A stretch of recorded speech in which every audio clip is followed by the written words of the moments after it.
अब चलिए आगे बढ़ते हैं। यूपी में 11 आईपीएस अधिकारियों का तबादला हुआ है। ओमवीर सिंह गाजीपुर के एसपी बनाए गए हैं। कौन कौन से वो बड़े नाम जिनको इधर से उधर किया गया, नई जिम्मेदारी मिली है, वो आपको दिखाते हैं।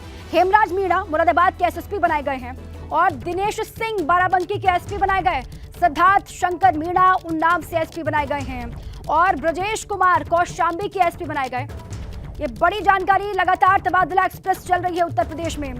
बड़ी खबर है कि 11 आईपीएस अधिकारियों का तबादला हुआ, जिनमें ओमवीर सिंह को लेकर जानकारी है कि गाजीपुर के एसपी इनको बनाया गया है। इसके अलावा हेमराज मीणा को लेकर भी जानकारी मिल पा रही है, सिद्धार्थ शंकर मीणा को लेकर भी जानकारी है। कुल मिलाकर के 11 आईपीएस अधिकारी जिनको इधर से उधर किया गया।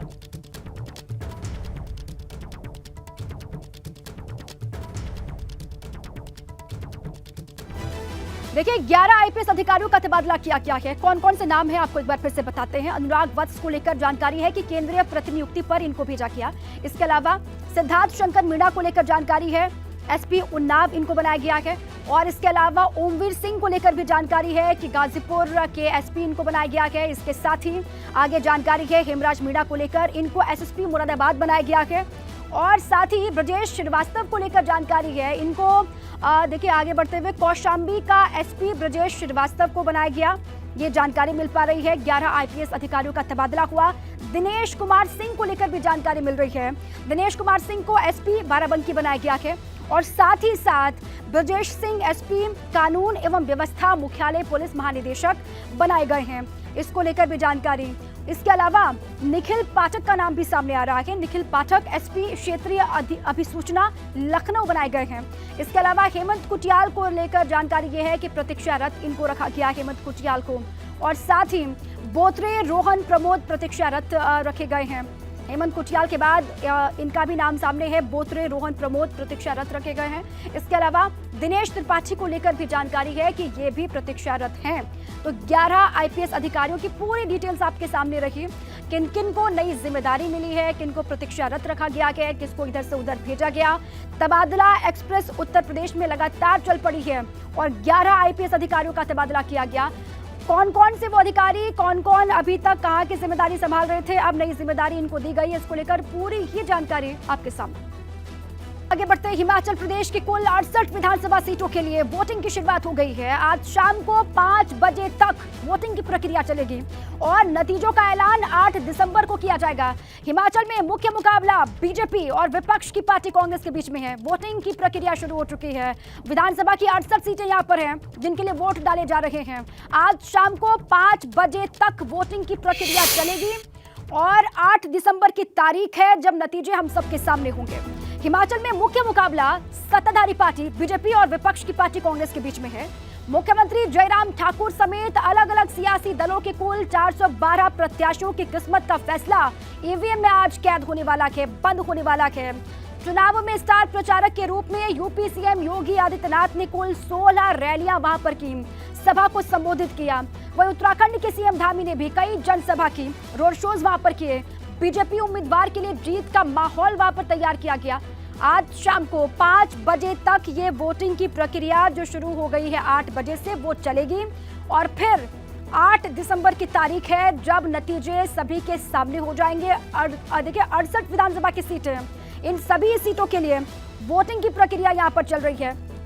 हिमाचल में विधानसभा के लिए मतदान जारी। मुख्य मुकाबला सत्ताधारी दल बीजेपी और कांग्रेस के बीच में है। हालांकि आम आदमी पार्टी भी मजबूती के साथ वहां पर चुनाव लड़ रही है। त्रिकोणीय ये मुकाबला हो सकता है, ये भी कहा जा रहा है, लेकिन मुख्य मुकाबला बीजेपी और कांग्रेस के बीच में है, ये आप मान लीजिए।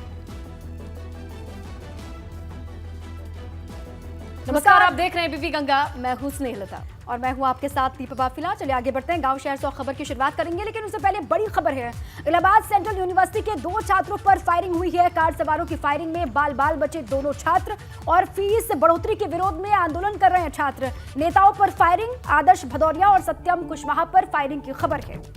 हनुमान मंदिर से लौटते वक्त ये छात्रों पर फायरिंग की जानकारी मिल रही है। इलाहाबाद सेंट्रल यूनिवर्सिटी के 2 छात्रों पर फायरिंग हुई है। देखिए कार सवारों की फायरिंग में बाल बचे हुए हैं दोनों छात्र, ये जानकारी। फायरिंग के बाद कार सवार बदमाश वहां से भागे। फीस बढ़ोतरी का विरोध कर रहे 2 छात्र नेताओं पर फायरिंग की खबर इलाहाबाद सेंट्रल यूनिवर्सिटी से।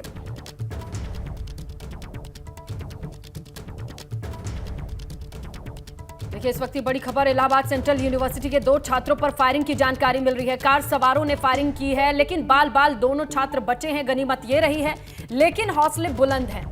फीस बढ़ोतरी का विरोध कर रहे 2 छात्रों पर फायरिंग की खबर मिल रही है। हनुमान मंदिर से लौटते वक्त दोनों छात्रों पर फायरिंग की गई है। कार सवार कुछ लोगों ने इन दोनों छात्रों पर फायरिंग करने के बाद मौके से वो फरार हैं। गनीमत यह है कि छात्र सुरक्षित हैं, इन्हें गोली नहीं लगी है। लेकिन प्रयागराज में हनुमान मंदिर से लौटते वक्त 2 स्टूडेंट पर फायरिंग की गई है। ये दोनों फीस बढ़ोतरी के अगेंस्ट प्रोटेस्ट कर रहे थे, प्रदर्शन कर रहे थे। आगरा में एचएमए ग्रुप पर हुई छापेमारी में कई खुलासे हुए। बड़ी जानकारी आगरा से। एचएमए ग्रुप पर छापेमारी लगातार जारी रही। आपने देखा 100 घंटे तक। उसके बाद सूत्र ये बता रहे हैं कई खुलासे हुए हैं। फर्जी खातों से करोड़ों के लेन देन की जानकारी मिली है। सूत्र ये भी जानकारी दे रहे हैं। कई बैंकों के प्रबंधकों से आईटी के अधिकारियों ने पूछताछ की। 100 घंटे की छापेमारी में 100 करोड़ का खुलासा हुआ था। एचएमए ग्रुप के नए ठिकानों पर आईटी की टीम ने भी अब डेरा डाला है। सूत्र से ये जानकारी मिल रही है कि इनकम टैक्स डिपार्टमेंट ने 100 घंटे की पूछताछ में 100 करोड़ का खुलासा तो किया, लेकिन ये मामला यही नहीं रुकता है। एचएमए ग्रुप पे अभी और भी शिकंजा कसा जाना है और ये माना जा रहा है कि अभी और खुलासे हो सकते हैं। सूत्रों से जानकारी मिली है कि अभी एचएमए ग्रुप के कई और ठिकानों पर छापेमारी की खबर मिल रही है और यहां से भी कई जानकारी आ सकती है। लेकिन पिछली जानकारी की बात करें तो 100 घंटे की छापेमारी में 100 करोड़ का खुलासा हुआ। एचएमए ग्रुप के नए ठिकानों पर आईटी की टीम ने डेरा डाला हुआ है। सूत्रों से ये जानकारी मिल रही है, यानी एचएमए ग्रुप के और भी ठिकाने हैं और भी पैसा हो सकता है। इनकम टैक्स के जो ऑफिसर हैं वो लगातार लगे हुए हैं। जो पुरानी छापेमारी से मिली जानकारी है उसी आधार पर आगे की भी छापेमारी की जा रही है। कई बैंक के मैनेजर से आईटी अधिकारियों ने पूछताछ की है। 100 घंटे की छापेमारी में पिछली बार 100 करोड़ का खुलासा हुआ, लेकिन अभी भी बैंक के मैनेजर से पूछा जा रहा है और भी जानकारी इकट्ठी की जा रही है। इनकम टैक्स डिपार्टमेंट के ऑफिसर अभी भी लगे हुए हैं। एचएमए ग्रुप पर हुई छापेमारी के बाद भी और खुलासे होने बाकी है। फर्जी खातों से करोड़ों के ट्रांजैक्शन की जानकारी मिल रही है। सूत्रों के हवाले से यह खबर है।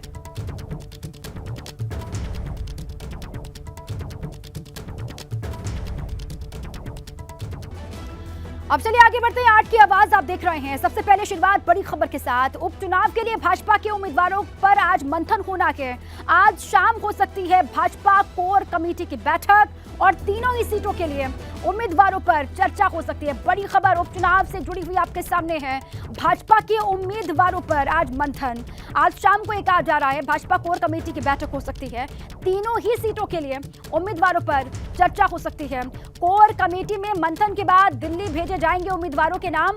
हाईकमान के पास बैठक में सीएम योगी, भाजपा प्रदेश अध्यक्ष भूपेंद्र सिंह चौधरी, संगठन महामंत्री धर्मपाल सिंह, दोनों ही डिप्टी सीएम मौजूद रह सकते हैं, ऐसी जानकारी है। उपचुनाव के लिए भाजपा लगातार मंथन कर रही है। बैठकों का दौर भी चल पड़ा है। इसी बीच में यह खबर आज शाम को लेकर है कि भाजपा कोर कमेटी की बैठक आज शाम को हो सकती है। तीनों ही सीटों के उम्मीदवार कौन होंगे, जिताऊ उम्मीदवार कौन होंगे, इस पर चर्चा होगी, मंथन होगा। और कोर कमेटी में मंथन के बाद दिल्ली भेजे जाएंगे उम्मीदवारों के नाम, ये कहा जा रहा है। और बैठक में सीएम योगी आदित्यनाथ मौजूद रहेंगे, भाजपा प्रदेश अध्यक्ष भूपेंद्र चौधरी मौजूद होंगे, संगठन महामंत्री धर्मपाल सिंह और साथ ही दोनों ही डिप्टी सीएम इस बैठक में मौजूद रहने वाले हैं, ये जानकारी मिल पा रही है। और चलिए इसी पर और जानकारी लेते हैं, किस तरीके से बैठकों का दौर चल रहा है, किस तरीके से मंथन हो रहा है। आज शाम को बैठक होगी कोर कमेटी की, इसको लेकर भी जानकारी लेते हैं। हमारे साथी शैलेश अरोड़ा मेरे साथ जुड़ चुके हैं, सीधे उन्हीं का रुख कर लेते हैं। शैलेश, देखिए उपचुनाव बहुत अहम, कितना अहम इसको लेकर अंदाजा लगा पाना बहुत आज है, क्योंकि बैठकों का दौर लगातार चल रहा है। भाजपा सबसे आगे दिखाई दे रही है। आज ये कहा जा रहा है कि कोर कमेटी की बैठक हो सकती है जिसमें तीनों ही सीटों को लेकर उम्मीदवारों के नाम पर चर्चा होगी और नाम दिल्ली भेजे जाएंगे। क्या जानकारी शैलेश? बिल्कुल, देखिए दीपा, हम पहले अपडेट कर दें कि आज ये बैठक जो है वो तय है कि होगी ही और शाम को 7 बजे ये बैठक मुख्यमंत्री आवास पर होगी। मुख्यमंत्री आवास हमारे पीछे आप ये देख सकते हैं, 5 कालीदास मार्ग आपने भी देखा हुआ है यहाँ लखनऊ में। यहीं पर ये बैठक होगी शाम को 7 बजे, जिसमें भाजपा मुख्यमंत्री योगी आदित्यनाथ देखिए रहेंगे, भाजपा के प्रदेश अध्यक्ष भूपेंद्र चौधरी, संगठन महामंत्री धर्मपाल सिंह, दोनों डिप्टी सीएम यानी केशव प्रसाद मौर्य और ब्रजेश पाठक, और इसके अलावा जो उत्तर प्रदेश के प्रभारी है राधा मोहन सिंह, वो भी इस बैठक में शामिल होंगे। यहाँ पर समय और जो लोग इस बैठक में आने वाले उन सब की डिटेल्स नोट है, क्योंकि मुख्यमंत्री आवास आसपास पर किसी का भी मूवमेंट होता है तो उसकी जानकारी नोट होती है। तो हम आपको बता दें यहाँ पर सारी जानकारी नोट है। शाम 7 बजे ये बैठक तय है आज यहाँ पर होनी। और देखिए 3 सीटें जिस पर मंथन होना है, रामपुर की सीट, मैनपुरी की सीट और खतौली।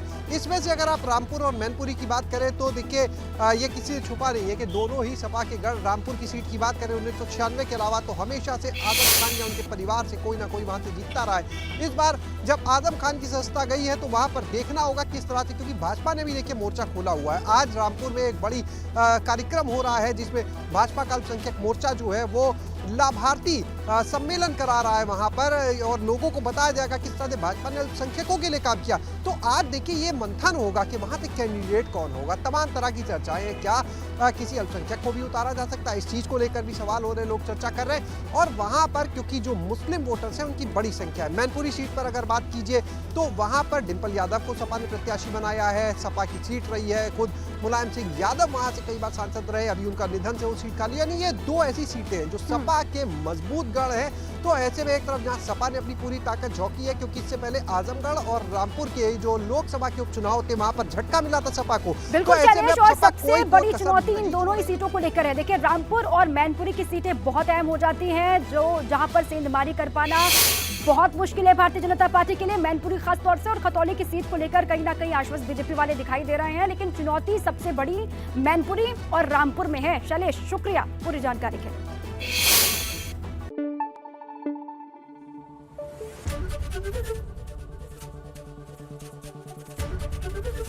एबीपी गंगा, खबर आपकी, जुबान आपकी।